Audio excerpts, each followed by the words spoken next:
the director of imaging at Huntington Medical Research Institute. So a lot of what I do is I figure out how to use our MRI, which is magnetic resonance imaging equipment, to figure out what is the most important things to look for inside of your body.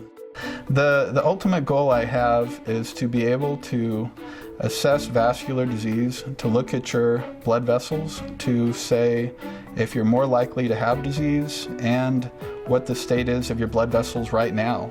What disease do you have right now that maybe we need to already start treating? That's really the basis of everything I'm doing. So a key thing that I've been working on is understanding how blood vessels change with aging. And there's been a tremendous amount of work on blood vessels to prevent heart attacks and strokes. It really is only recently that a large group of people have started to recognize that that's very important for who gets dementia later on in life.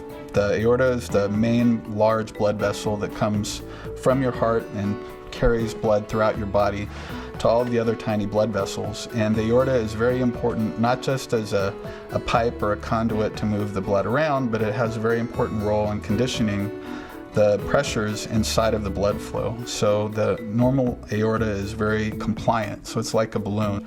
As you age, that becomes stiff, and so it becomes much more like a rigid pipe. So whenever you have blood pumped into it, you have higher pressures. As an artery stiffens, this pulsatility is transmitted very quickly down the aorta. It is reflected from the periphery, sort of your legs and other areas, and comes back. And how quickly that goes is a direct correlate of stiffness. We can do a very similar thing with MRI, where we can see when a pulsatility is going to arrive using functional magnetic resonance imaging techniques that can pick up whenever the blood starts flowing in one region, and it can pick up whenever the blood starts flowing in another region. The interesting thing is that the most sensitive technique to pick up blood flow of the brain, you're not actually seeing the blood vessels themselves. You're using this functional MRI technique called BOLD, which stands for blood oxygenation level dependent. So as the oxygen levels in your blood change, the magnetic properties of your blood actually change.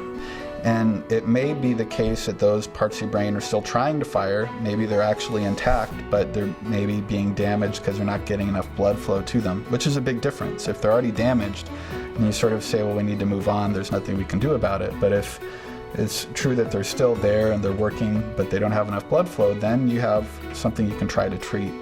Because one of the things that happens with research is that you try to go very deep into a subject and understand as much as you can about a particular problem.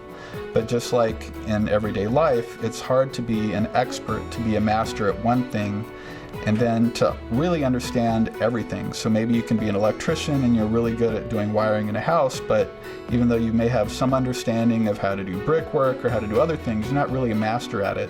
And so it's a very satisfying thing, I think, as a researcher to be able to understand sort of holistically what's going on. And HMRI is ideally suited for that. We have a very small network of researchers that talk to each other about everything.